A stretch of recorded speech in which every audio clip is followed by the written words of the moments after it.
Les virées nocturnes des sangliers, cet agriculteur les connaît bien. Cette fois, c'est une prairie qui a été minutieusement nettoyée et labourée. Et là, eh bien, les sangliers sont passés. Ils sont passés ici, ils ont tout retourné. Et donc, l'herbe ne va pas lever, bien sûr. Ils sont très nombreux, ils vont chercher leur nourriture partout, quoi. Mais le sanglier, naturellement, il marche beaucoup. Hein. Faire 20 km dans une nuit, c'est surtout pas un souci pour lui, quoi. Il se balade. Les sangliers prolifèrent dans les campagnes faute de prédateurs. Les dégâts sont donc de plus en plus importants et ce sont les chasseurs qui doivent payer la note. Insurmontable pour le président des chasseurs de Loire-Atlantique.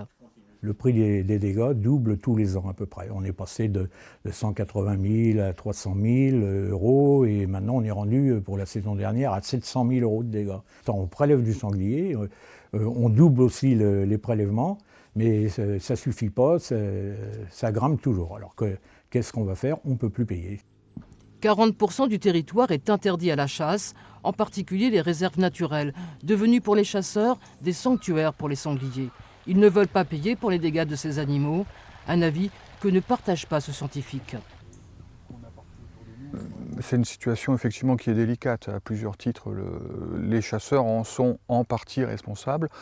Ils ont eux-mêmes élevé et lâché des sangliers depuis longtemps. Et effectivement, c'est une situation qui leur échappe aujourd'hui parce qu'on n'arrive manifestement plus à contrôler ces populations-là. Cette semaine, auprès des ministères de l'Agriculture et de l'Écologie, les chasseurs vont demander de changer cette loi qui les oblige à indemniser les agriculteurs. Dans tous les cas, ils ne veulent plus être les seuls à payer.